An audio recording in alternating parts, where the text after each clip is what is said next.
Assalamualaikum warahmatullahi wabarakatuh. Perkenalkan, nama saya Nadia Tusaneha. Saya dari kelas A Prodi PGMI. Saya akan menjelaskan tentang keanekaragaman makhluk hidup. Apakah kalian sudah tahu tentang keanekaragaman makhluk hidup? Baiklah, saya akan menjelaskan tentang keanekaragaman makhluk hidup.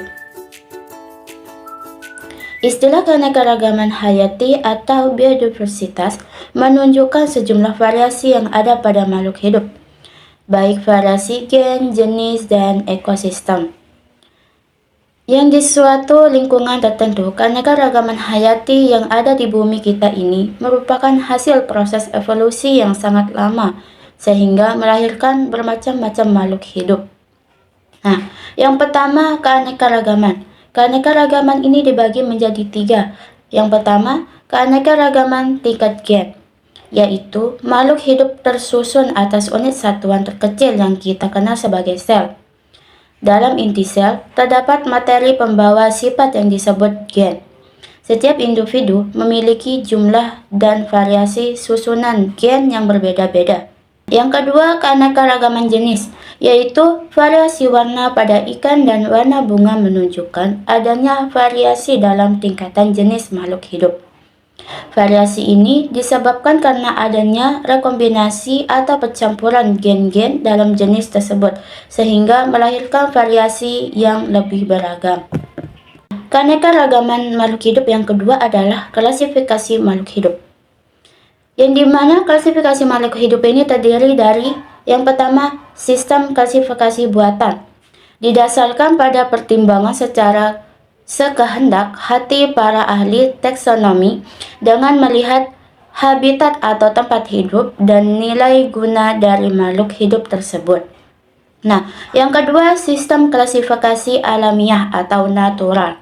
Sistem ini didasarkan pada kesamaan morfologi secara fenotip yang ada hubungannya dengan makhluk hidup yang sesungguhnya. Yang ketiga, sistem klasifikasi evolusi. Sistem klasifikasi ini lebih menekankan aspek hubungan kekerabatan dan sejarah perkembangan evolusi makhluk hidup yang ada sekarang. Nah, yang keempat, klasifikasi makhluk hidup berdasarkan kingdom, yang dimana kingdom ini ada 5 macam, yaitu yang pertama, kingdom Monera. Kingdom Monera ini adalah kelompok makhluk hidup yang memiliki sel prokaryotik, yaitu sel yang tidak memiliki membran inti. Semua anggotanya bersifat bersel satu dan berkembang biak terutama dengan pembelahan biner.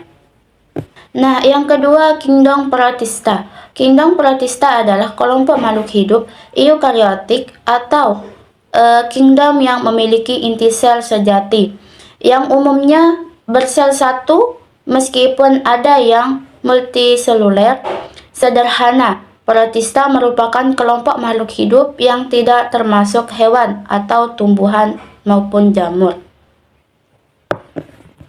Nah, yang ketiga, kingdom fungi atau jamur.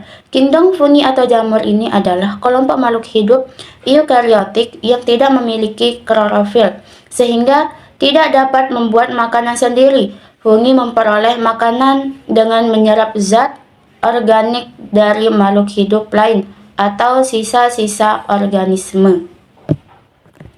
Yang keempat, kingdom Palantae atau tumbuhan.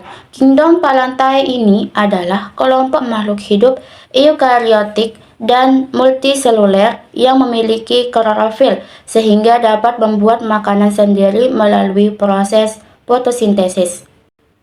Yang kelima, kingdom Animalia atau hewan.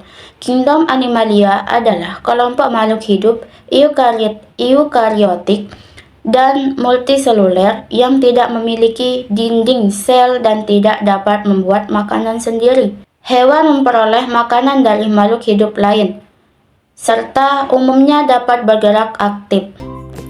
Hanya ini yang bisa saya jelaskan tentang keanekaragaman makhluk hidup. Sekian dari saya. Assalamualaikum warahmatullahi wabarakatuh.